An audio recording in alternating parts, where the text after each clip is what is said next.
ലഹരിക്കെതിരെ പോരാടാൻ ഇടുക്കി മുണ്ടിയെരുമയിൽ അണിചേർന്നത് നൂറുകണക്കിന് വിദ്യാർത്ഥികളും അധ്യാപകരും രക്ഷിതാക്കളും. കല്ലാർ ഗവൺമെന്റ് സ്കൂളിന്റെ 70-ാം വാർഷികത്തോടനുബന്ധിച്ചായിരുന്നു നാടൊന്നാകെ ലഹരിക്കെതിരെ മനുഷ്യച്ചങ്ങല തീർത്തത്.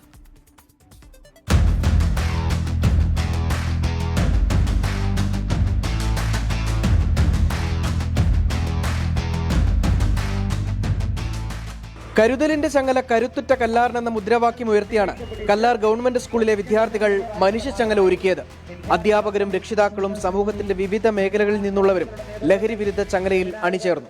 എൻ്റെ ജീവിതം എന്നത് മയക്കുമരുന്ന് ലഹരിക്കെതിരെ പോരാടാനുള്ളതാണ്.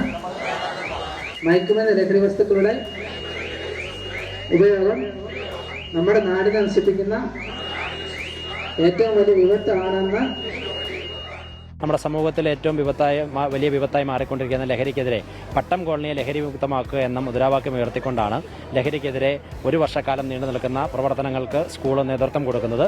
ഇടുക്കിയിൽ ഏറ്റവും അധികം കുട്ടികൾ പഠിക്കുന്ന സർക്കാർ സ്കൂളാണ് കല്ലാറിലേത്. അക്കാഡമിക് കാര്യങ്ങളോടൊപ്പം തന്നെ ഞങ്ങൾ ലഹരിക്കെതിരെയും മറ്റ് സാമൂഹികമായി ബാധിക്കുന്ന എല്ലാ കാര്യങ്ങൾക്കെതിരെയും ഞങ്ങൾ ശക്തമായി പൊരുതുന്നുണ്ട്. അതുപോലെ തന്നെ ലഹരിക്കെതിരെ പല കലാപരിപാടിയിൽ ഞങ്ങളിവിടെ ഏർപ്പെടുത്തിയിട്ടുണ്ട്. ഭക്ഷ്യസുരക്ഷയ്ക്ക് പട്ടം താണുള്ള കർഷകരെ കുടിയിരുത്തിയ പട്ടം കോളനിയിലെ കുട്ടികളാണ് ഇവിടെ പഠിക്കുന്നത്. സ്കൂളിന്റെ സപ്തതി ആഘോഷങ്ങളുടെ തുടക്കമാണ് മനുഷ്യച്ചങ്ങല. ഒരു വർഷത്തെ പ്രവർത്തനങ്ങൾ കൊണ്ട് പട്ടം കോളനിയെ ലഹരി മുക്തമാക്കുകയാണ് ലക്ഷ്യം.